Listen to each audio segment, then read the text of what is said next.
Pandemi COVID-19 masih melanda dunia. Para ahli dan tenaga dokter belum menemukan obat dan vaksin. Akhirnya, protokol kesehatan menjadi salah satu untuk mencegah penyebaran virus ini dengan cara melakukan pemakaian masker, melakukan cuci tangan sesuai standar WHO, social distancing, dan pola hidup sehat. Kami dari tim pengabdian masyarakat Universitas Jember mempersembahkan cara pembuatan sabun yang mengandung disinfektan berbahan alami. Mari kita saksikan.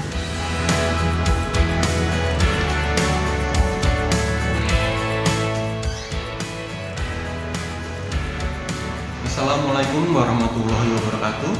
Kali ini kita akan mencoba membuat sabun cair dengan kandungan ekstrak aloe vera atau lidah buaya. Kenapa kita menambahkan aloe vera ke dalam sabun cair ini? Karena telah diteliti bahwa aloe vera ini memiliki aktivitas antioksidan, antiinflamasi, antibakteri, atau bahkan antivirus. Mari kita coba. Pertama yang perlu diperhatikan dalam pembuatan sabun cair adalah aspek kesehatan dan keselamatan saat bekerja. Sangat dianjurkan untuk mengenakan pelindung diri seperti pakaian pelindung, sarung tangan, dan terutama masker, karena kita bekerja menggunakan bahan kimia yang sebagian dapat menimbulkan masalah kesehatan apabila terhirup.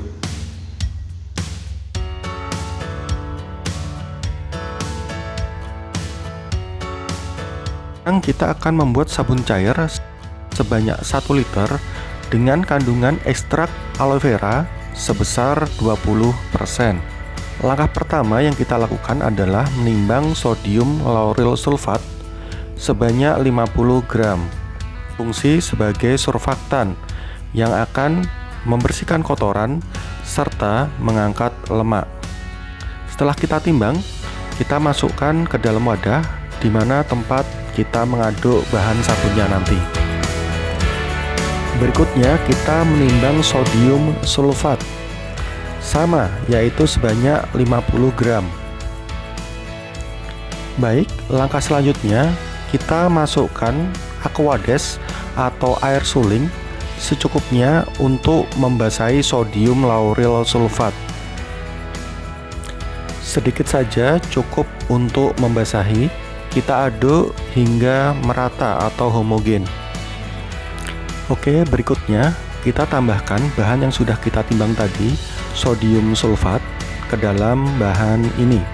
Sodium sulfat ini berfungsi sebagai penguat kerja dari surfaktan sodium lauryl sulfat, sehingga surfaktan akan bekerja lebih baik dalam mengangkat kotoran.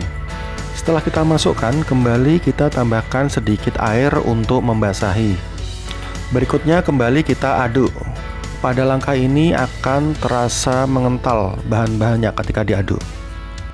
Apabila dirasa masih cukup berat pengadukannya, dapat ditambahkan sedikit air kembali.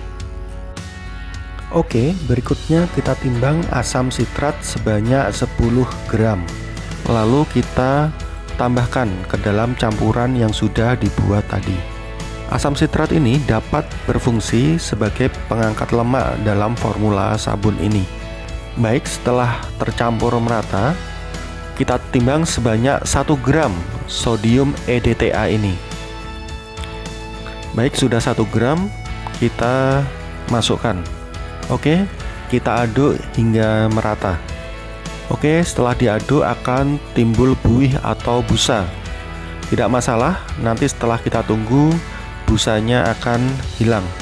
Langkah berikutnya kita timbang sebanyak 50 gram Lexane C.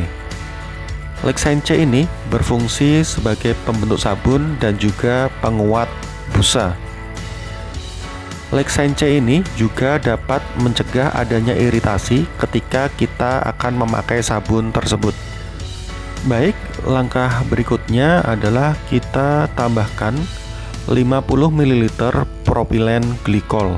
Propilen glikol ini berfungsi sebagai pelembut sehingga tangan kita nanti tidak akan merasa kering setelah menggunakan sabun cair. Propilen glikol juga akan memberi kelembapan pada tangan kita. Langkah selanjutnya adalah kita memasukkan ekstrak aloe vera atau lidah buaya. Ekstrak lidah buaya ini yang memiliki aktivitas antioksidan, antiinflamasi, antibakteri, atau bahkan antivirus. Kita timbang sebanyak 200 gram ekstrak aloe vera, konsentrasi 20%. Kita masukkan ke dalam campuran bahan sabun tadi. Baik, kita lakukan pengadukan terus hingga merata. Di sini tampilannya akan keruh berwarna putih. Ini bukan bahan yang tidak terlarut, tetapi ini adalah gelembung udara yang terjebak dalam larutan sabun. Gelembung ini nanti akan hilang, jadi setelah kita diamkan, nanti akan menjadi jernih. Selanjutnya, kita tambahkan air suling atau aquades hingga volumenya sesuai dengan yang kita inginkan, yaitu 1 liter atau 1000 ml. Baik, kembali kita melakukan pengadukan hingga semua bahannya tercampur secara merata atau homogen. Pada tahap ini, kita bisa menambahkan parfum ataupun juga pewarna sesuai yang kita kehendaki. Jadi jika kita ingin menambahkan aroma tertentu yang menjadi favorit kita bisa menambahkan pada tahap ini. Ini adalah proses pembuatan sabun cair yang dapat kita gunakan sebagai sabun cuci tangan dengan kandungan bahan aktif aloe vera. Langkah selanjutnya tinggal kita masukkan ke dalam kemasan yang menarik sesuai yang kita inginkan dan kita berikan label yang bagus. Demikian proses pembuatan sabun cair dengan bahan aktif aloe vera. Semoga bermanfaat. Terima kasih.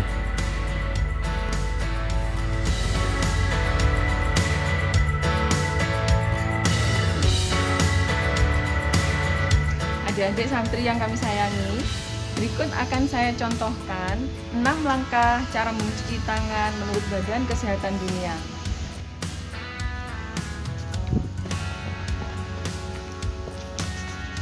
Pertama, pastikan tangan tidak ada aksesoris ya. Jadi kalau ada aksesoris kita masukkan ke saku dulu.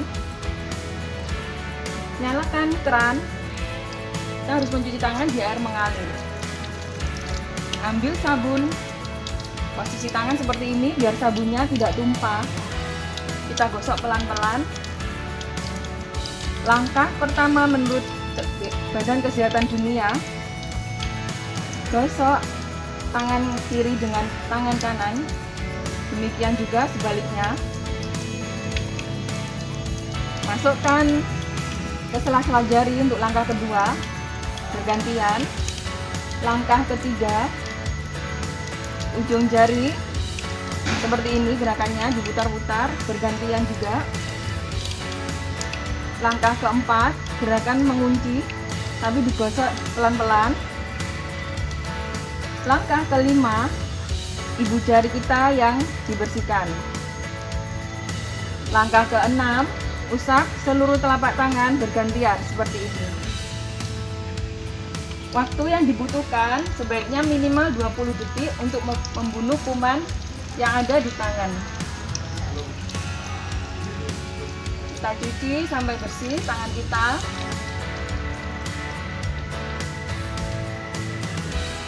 Setelah selesai bisa dikeringkan pakai tisu. Bagaimana? Mudah bukan caranya? Adik-adik santri, setelah kita melihat pelatihan pembuatan hand sanitizer dan sabun cair, serta praktek cuci tangan yang baik, mari kita jaga perilaku hidup sehat kita dengan selalu mencuci tangan dan jangan lupa untuk membawa hand sanitizer kemanapun. Jadi kita selalu menjaga kebersihan kita. Dan semoga pelatihan ini bisa bermanfaat untuk kedepannya dijadikan sebagai usaha pembuatan hand sanitizer sendiri. Terima kasih.